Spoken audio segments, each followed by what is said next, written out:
નમસ્કાર, પ્રણામ, સ્વાગત છે તમારું એક નવા વિડીયોમાં। મિત્રો, આજની સ્ટોરી એક પારિવારિક અને ખૂબ જ સમજવા લાયક કહાની બનવાની છે, એટલે તમને વિનંતી છે કે આ કહાની અંત સુધી ધ્યાનથી સાંભળજો અને પસંદ આવે તો કોમેન્ટમાં હર હર મહાદેવ અવશ્ય લખજો અને નવા મિત્ર હોય તો ચેનલને સબસ્ક્રાઇબ જરૂરથી કરજો। તો ચાલો શરૂ કરીએ આજની કહાની।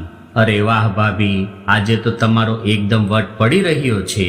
બ્લેક સાડી, મોટી બિંદી અને તમારા કાનના ઝુમ્મર કેટલા સુંદર છે। તમારી પસંદનો તો કોઈ જવાબ જ નથી। ત્યારે નણંદ મમતાએ પોતાની નાની ભાભી દમયંતીને કહ્યું। દમયંતીએ પણ તેના વખાણ સાંભળીને ગર્વ અનુભવ્યો અને કહ્યું, તારા લગ્નમાં બધી વસ્તુઓ મારી પસંદગીની જ લેજે, પછી જોજે જેમ અહીંયા તમે બધા મારા વખાણ કરો છો એવા જ તારા વખાણ તારી સાસરી વાળા પણ કરશે। અને બંને નણંદ ભાભી હસતા હસતા રસોડામાં આવ્યા। રસોડામાં દમયંતીની જેઠાણી નિકિતા શાકભાજી કાપી રહી હતી। દમયંતીએ કહ્યું, લાવો ભાભી, શાકભાજી હું કાપી આપું, તમે ત્યાં સુધી રસોડાના અન્ય કામ પતાવી લ્યો। ભાભી, મને શાકભાજી ચોપરમાં જ કાપવાની આદત છે, મારાથી શાકભાજી છરી વડે નથી કાપી શકાતી। મને ચોપર આપી દો, નહીતર શાકભાજી કાપવામાં જ બધો ટાઈમ વેસ્ટ થઈ જશે। નિકિતાએ દમયંતીને કહ્યું, ચોપર તો નથી ઘરમાં, મોટા ભાગે હું શાકભાજી છરી વડે જ કાપું છું। તો દમયંતીએ કહ્યું, તો પછી શાકભાજી તમે જાતે જ કાપી લો। અને તેને મોબાઈલ હાથમાં લઈને તરત જ ચોપર ઓર્ડર કરી દીધું અને બોલી, ભાભી, કાલ સુધીમાં ચોપર આવી જશે, પછી એમાં જ શાકભાજી કાપીશું। નણંદ મમતાએ જ્યારે આ જોયું તો તે ખૂબ જ ખુશ થઈ ગઈ અને બોલી, અરે વાહ નાની ભાભી, તમારા આવવાથી તો ઘરમાં રોનક આવી ગઈ છે। હવે ઘરમાં દરેક જગ્યાએ નવી નવી વસ્તુઓ જોવા મળી રહી છે।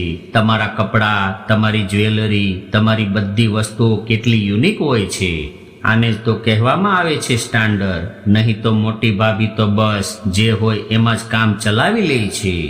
દમયંતીએ કહ્યું, મમતા, ઘણા લોકોને એ ખબર જ નથી હોતી કે કેવી રીતે જીવનમાં રોનક લાવી શકાય। હવે મને જોઈ લે, મેં અહીંયા આવીને બધી વસ્તુઓ બદલી નાખી છે, નહીતર આ ઘરમાં પહેલા ક્યાં આટલું બધું ચમકતું હતું, મને તો નિર્જીવ લાગતું હતું। આટલું કહીને બંને નણંદ ભાભી હસી પડ્યા। મેં મારી મમ્મીના ઘરમાં પણ હંમેશા આવું જ થતા જોયું છે।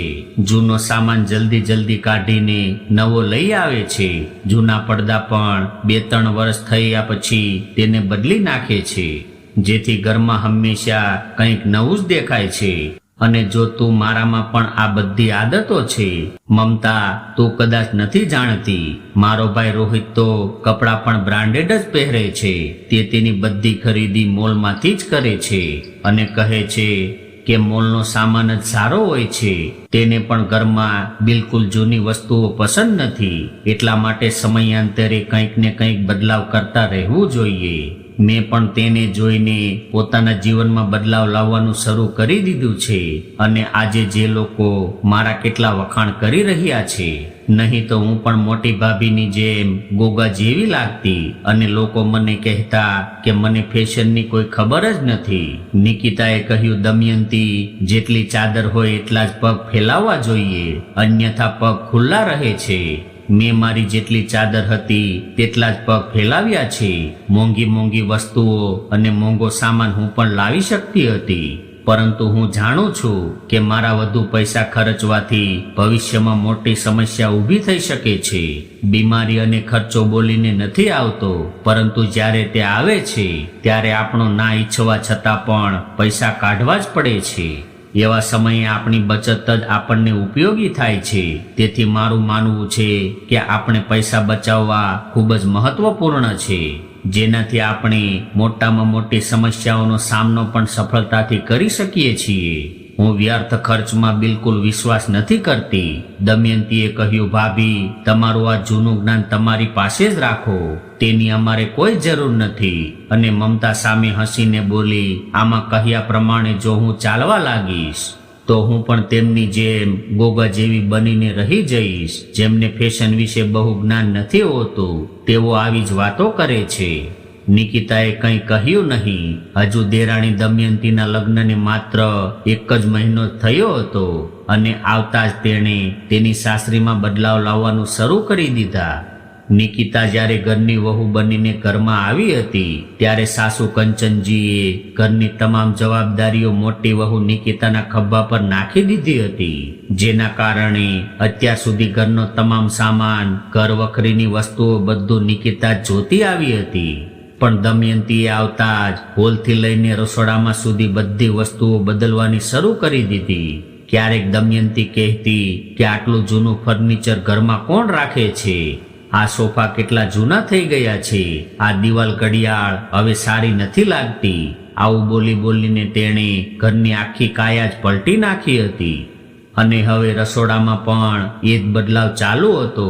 સાસુ કંચનજી અને નણંદ મમતા પણ વખાણ કરી કરીને નાની વહુની આ હરકતોને વધુ પ્રોત્સાહિત કરતા રહેતા, જેના કારણે દમયંતીને હવે આઝાદી મળી ગઈ હતી. તે બધું પોતાની મરજી પ્રમાણે કરવા લાગી હતી. કાંઈ ને કંઈ પણ કહેવાનું કે પૂછવાનું તે જરૂરી નહોતી સમજતી. નિકિતા ખૂબ જ સમજી વિચારીને વસ્તુઓ ખરીદતી હતી. તેને ફાલતુ ખર્ચ કરવાની આદત નહોતી. તેથી જ નિકિતાએ ઓછા બજેટમાં ઘરને સુંદર બનાવી રાખ્યું હતું. પહેલા જ્યાં બધા નિકિતાની સમજદારીના વખાણ કરતા હતા, ત્યાં હવે દમયંતીએ આવીને પરિવારના સભ્યોને એક નવી દુનિયા બતાવી હતી. અને દમયંતીને દેખાડો કરીને લોકોને આકર્ષવાનો શોખ હતો. તે મોંઘી વસ્તુઓ લાવતી, જેનાથી ઘરના લોકો ખુશ થતા હતા. પણ નિકિતાને આ બધો વ્યર્થ ખર્ચ લાગતો હતો. એક દિવસ જ્યારે દમયંતી પોતાના માટે ઘણા બધા કપડાં અને જ્વેલરી ખરીદીને ઘરે આવી હતી, તો મમતા બધી વસ્તુઓ ખોલીને જોઈને બોલી, વાહ ભાભી, તમે શું કપડાં ખરીદ્યા છે? સાચે તમારી પસંદગીનો તો કોઈ જવાબ જ નથી. હું મારા લગ્ન વખતે તમને સાથે લઈ જઈશ, જેથી તમે મારી પણ હાઈફાઈ ખરીદી કરાવી શકો. નિકિતાએ આ સામાન જોઈને કહ્યું, દમયંતી, તારા લગ્નને તો માત્ર 1 મહિનો જ થયો છે. તારી પાસે ઘણા બધા કપડાં અને ઘરેણાં છે, તો પછી આટલી જલ્દી નવા કપડાં અને જ્વેલરી કેમ લઈ આવી છે? ત્યારે દમયંતીએ કહ્યું, ભાભી, એ બધા કપડાં હવે મને આઉટડેટ લાગે છે, તેથી જ નવા કપડાં અને નવી જ્વેલરી લઈ આવી છું. નિકિતાએ કહ્યું, દમયંતી, આ રીતે બિનજરૂરી ખર્ચો કરવો તે સમજદારી ન કહેવાય. કમસે કમ તે કપડાને હજુ સમય જ કેટલો થયો છે, અને આટલી જલ્દી થોડી ફેશન બદલાઈ જાય છે. દમયંતીએ કહ્યું, ભાભી, મારા પતિના પૈસા છે, હું ગમે તેમ ખર્ચ કરું. તમે કોણ છો મને શિખામણ આપવા વાળા? તમે તો મને એ રીતે ઠપકો આપી રહ્યા છો જાણે મેં તમારા અથવા તમારા પતિના પૈસા ખર્ચ્યા હોય. ત્યારે નિકિતાએ કહ્યું, દમયંતી, અહીંયા વાત તારા કે મારા પૈસાની નથી, આ વાત છે વ્યર્થ ખર્ચાની.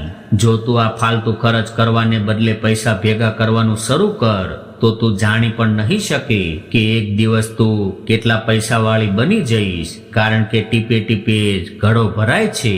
આપણે આપણા જવાનીના દિવસોમાં જ પૈસાને બચાવવા જોઈએ, જેથી તે પૈસા આપણને વૃદ્ધાવસ્થામાં ઉપયોગ થઈ શકે. નહીંતર ઘરે ઘર ઠોકર ખાવાની નોબત પણ આવી શકે છે. સાસુ કંચનજીએ પણ બધું સાંભળી લીધું હતું અને તેમણે કહ્યું કે મોટી વહુ, તું નાની વહુને તારા જેવી કેમ બનાવી રહી છે? તું પોતે તો કંજૂસ છે, હવે આને પણ કેમ કંજૂસ બનાવી રહી છે? મમતાએ પણ કહ્યું, હા ભાભી, નાની ભાભીના આવ્યા પછી તો મને ખબર પડી કે ફેશન શું હોય છે. દરેક નવી વસ્તુ નાની ભાભી પાસે મળી જાય છે. સાસુ કંચનજીએ પણ દમયંતી અને મમતાનો સાથ આપ્યો અને કહેવા લાગ્યા, મોટી વહુ આટલા વર્ષો સુધી તે ઘર પોતાની રીતે ચલાવ્યું છે, હવે નાની વહુને આ ઘર ચલાવવા દે. અને તે નવા જમાનાની છે, તેથી તેની પસંદ પણ નવા જમાનાની હશે. નિકિતાએ કહ્યું, મમ્મીજી, મને જે વાત ખોટી લાગે છે તે હું બસ બધાની સામે મૂકી રહી છું, જેથી કરીને ભવિષ્યમાં ક્યાંય આપણને બધાને મળીને આનું પરિણામ ન ભોગવવું પડે. દમયંતીએ ફરીથી હસીને કહ્યું, ભાભી, જો તમને હું એટલી જ ખોટી લાગતી હોય તો પરિણામ પણ હું જ ભોગવીશ, તમે નહીં. એટલા માટે મારી આદતો બદલવાની કોશિશ કરવાનું બંધ કરીને પોતાની જાતને બદલવાનું શરૂ કરી દો. જેથી લોકો તમને આઉટડેટ ન કહે. તમારા હાથોમાં તો આ ઘર પણ એકદમ નિર્જીવ થઈ ગયું હતું, જેમાં હું એક નવું જીવન લાવી છું. બની શકે તો તમે બીજાને બદલવાની જગ્યાએ પોતાને બદલો. અને નિકિતા તો પાય જોડવામાં માનતી હતી, કારણ કે તે હતી પણ એવા ઘરમાંથી જ્યાં તેના માતા પિતાએ પાય જોડીને સુંદર બંગલો બનાવ્યો હતો, ખૂબ બિઝનેસ વધાર્યો હતો, પરંતુ તેમણે ક્યારેય પોતાના પૈસાનો દેખાડો નહોતો કર્યો. પોતાના પર વ્યર્થ ખર્ચ કરવાને બદલે તેમણે હંમેશા જરૂરિયાતમંદોને મદદ કરી હતી. અને એ જ બધા ગુણો નિકિતામાં પણ આવ્યા હતા. તે પૈસાની ઘણી બચત કરતી હતી અને જ્યારે જરૂર પડે ત્યારે પોતાના પતિને પણ પોતાના બચત કરેલા પૈસા કાઢીને આપતી હતી. નિકિતાનો પતિ સંજય હંમેશા નિકિતાને કહેતો કે હું નસીબદાર છું કે મને તારા જેવી પત્ની મળી છે, જે મારું અને મારા પરિવારનું ધ્યાન તો રાખે જ છે, સાથે પૈસા પણ બચાવે છે. પરંતુ લગ્ન પછી દમયંતીએ ઘરના લોકોને દરેક ક્ષણે એ જ જતાવવાનું શરૂ કરી દીધું હતું કે તે ઘરને વધારે સારી રીતે મેનેજ કરી શકે છે. નિકિતા તો પોતે પણ આઉટડેટ છે અને તેના દ્વારા લાવવામાં આવેલો સામાન પણ હવે જ્યારે ઘરમાં કોઈ પણ મહેમાન આવે ત્યારે સાસુ કંચનજી અને નણંદ મમતા બંને દમયંતીના ગુણગાન ગાતા અને કહેતા, નાની વહુ તો ખરું સોનું છે, પણ મોટી થોડી અલગ છે.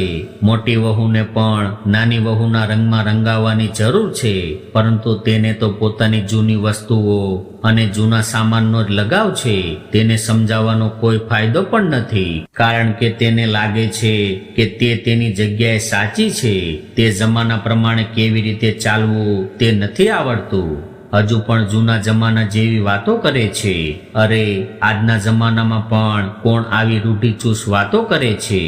હું તો મોટી વહુ કરતા પણ જૂના જમાનાની છું, પણ નવી વહુના રંગમાં રંગાઈ ગઈ છું. જમાના પ્રમાણે બધાને બદલવું જોઈએ. દમયંતી આ બધું સાંભળીને ખુશ થઈ ગઈ અને તે રહેતી પણ હંમેશા તૈયાર થઈને, કારણ કે તે મોટા ભાગે ઘરના એવા જ કામ કરતી જેમાં તેનો મેકઅપ ખરાબ ન થાય. દમયંતી કપડાં ધોવા વોશિંગ મશીનમાં નાખી દેતી તો ધાબા પર તડકામાં જઈને તે કપડાં ન સુકાવતી. અને દમયંતી શાકભાજી ચોપરમાં કાપી દેતી તો ગેસ પર પરસેવામાં શાક બનાવતી નિકિતા. આવી રીતે ઘણા બધા ઘરના કામો હતા જેમાં મહેનત વગરનું કામ દમયંતી કરી લેતી. નિકિતા પણ બધું સમજતી હતી, પણ તે જાણતી હતી કે સાસુ નણંદ પર હજુ પણ દમયંતીનું જાદુ ચડેલું છે, એટલે તે કંઈ પણ બોલતી નહીં. દમયંતી તેના સાસુને અને નણંદને પણ ઘણીવાર ગિફ્ટો લાવીને આપતી હતી, જેનાથી તે બંને પણ ખુશ રહેતા હતા. નિકિતા તો જરૂર પડે ત્યારે જ વસ્તુઓ ખરીદતી હતી અને માત્ર લગ્ન જેવા પ્રસંગમાં જ નવી સાડીઓ ખરીદતી હતી. બાકી બજારમાંથી કાપડ ખરીદીને તેના ડ્રેસ સીવડાવી લેતી. પણ દમયંતી તો પોતે પણ મોલમાંથી બધી ખરીદી કરતી અને હવે મમતા અને સાસુને પણ મોલમાંથી જ ખરીદી કરાવતી. આજે દમયંતીની મમ્મીનો ફોન આવ્યો, જેનાથી દમયંતી ખૂબ જ દુઃખી થઈ ગઈ. સાસુ કંચનજીએ પૂછ્યું તો તેણે કહ્યું, મમ્મી પપ્પા અને ભાઈ કાયમ માટે ગામમાં શિફ્ટ થઈ રહ્યા છે. ભાઈની નોકરી હવે નથી રહી અને હવે તેમની પાસે એટલા પૈસા પણ નથી કે તે લોકો અહીંયા શહેરમાં પોતાનું જીવન વિતાવી શકે. તેથી કાયમ માટે ગામડે જઈ રહ્યા છે. કંચનજીએ પણ વાત સાંભળીને દુઃખ વ્યક્ત કર્યું અને બોલ્યા, તો પછી આ શહેરમાં મકાનનું શું કરશે? દમયંતીએ કહ્યું, મમ્મી કહેતી હતી કે ભાઈ દેવામાં સંપૂર્ણપણે ડૂબી ગયો છે, તેથી ઘરને બેંકવાળા સીલ કરી રહ્યા છે. કંચનજી અને મમતા આ બધું સાંભળીને દંગ રહી ગયા, કારણ કે તે પિયર અને ભાઈના હંમેશા વખાણ કરતી રહેતી હતી. તેનું ભવિષ્ય આટલું દુઃખદાયક બની જશે એવું કોઈએ નહોતું વિચાર્યું અને તેઓએ આ રીતે શહેરમાં પોતાનું બધું છોડીને કાયમ માટે ગામડામાં રહેવા જવું પડશે. એક દિવસ દમયંતીનો પતિ રોહિત ઓફિસેથી ઉદાસ થઈને આવ્યો અને માથા પર હાથ રાખીને બેસી ગયો. કંચનજીએ અને દમયંતીએ ઘણું પૂછ્યું તો પણ કંઈ બોલ્યો નહીં. મોટા ભાઈ સંજયે પૂછ્યું તો તેણે ઉદાસ સ્વરે કહ્યું, ભાઈ, મારા માથા પર દેવું થઈ ગયું છે અને મારી પાસે એટલી તાકાત નથી કે હું મારા પગારમાંથી આ દેવું ચૂકવી શકું. મેં દમયંતીને કેટલી વાર કહ્યું કે આટલો બિનજરૂરી ખર્ચ ન કર, પણ તેણે મારી વાત જરાય ન સાંભળી. જે રીતે તેના પિયરના લોકોને તેમના વ્યર્થ ખર્ચને કારણે કાયમ માટે શહેર છોડવું પડ્યું હતું, તેવી જ રીતે દમયંતીના વ્યર્થ ખર્ચને કારણે મારા માથા પર દેવું થઈ ગયું છે. આ બધું સાંભળીને કંચનજી અને મમતાના હોશ ઉડી ગયા અને દમયંતી નિરુત્તર બનીને ઊભી રહી હતી. રોહિતે કહ્યું, શું ભાઈ, તમે મને થોડા પૈસા ઉછીના આપી શકશો? હું ધીમે ધીમે તે પૈસા ચૂકવી દઈશ, પરંતુ અત્યારે દેવાવાળા મારી પાછળ પડ્યા છે.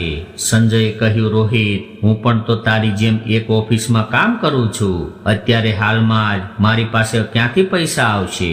એટલામાં નિકિતાએ કહ્યું, મેં પૈસાની બચત કરી છે, હું તે લાવીને આપું છું. સાસુ કંચનજી, મમતા અને દમયંતી ત્રણેય શરમથી નીચું જોઈ રહ્યા હતા, કારણ કે તે બધા નિકિતાને કંજૂસની આદત પર હસતા હતા. પણ નિકિતાની આજ પૈસા બચાવવાની આદતને કારણે આજે દમયંતી અને રોહિતનું દેવું ઉતરી શકશે. રોહિતે કહ્યું, ભાભી, આ પૈસા હું તમને જલ્દી પરત કરી દઈશ. તમારા બચત કરેલા પૈસા ન હોત તો ન જાણે આજે મારી સાથે શું થાત. દમયંતીએ રડતા રડતા નિકિતાની માફી માંગી અને કહ્યું, ભાભી, તમે સાચું કહેતા હતા, પણ હું દેખાડા અને મોટાઈ પર તમારા પર હસતી રહી, જેની સજા મને ભગવાને આપી દીધી છે. સાસુ કંચનજીએ કહ્યું, મોટી વહુ, તું ખરેખર સાચી હતી, પરંતુ અમે લોકો નાની વહુની વાતોમાં આવી ગયા હતા. અમારી ઉપર પણ આધુનિકતાનું ભૂત સવાર થઈ ગયું હતું. મમતા બોલી, ભાભી, મને પણ માફ કરી દો. તમે સાચું કહેતા હતા કે જેટલી ચાદર હોય તેટલા જ પગ ફેલાવવા જોઈએ. મને તમારી પાસેથી સબક મળી ગયો છે. હવે હું ક્યારેય દેખાડો કરવામાં આંધળી નહીં બનું અને સાચા ખોટા વચ્ચેના તફાવત સમજી શકીશ. મિત્રો, વ્યક્તિએ જીવનમાં એટલા જ પગ લંબાવવા જોઈએ જેટલી ચાદર હોય, નહીંતર વ્યક્તિને તેનું પરિણામ ભોગવવું પડી શકે છે. અને જીવનમાં ક્યારેય પણ પોતાના સારા ઉપર ઘમંડ ન કરવો જોઈએ, કારણ કે ખરાબ સમય આવવામાં વાર નથી લાગતી. બીજા પર હસવાથી ભગવાન પણ આપણને બીજાની નજરમાં હાસ્યના પાત્ર બનાવવામાં મોડું નથી કરતા. તો દોસ્તો, આ વાર્તા તમને કેવી લાગી તે કોમેન્ટ કરીને જરૂર જણાવજો.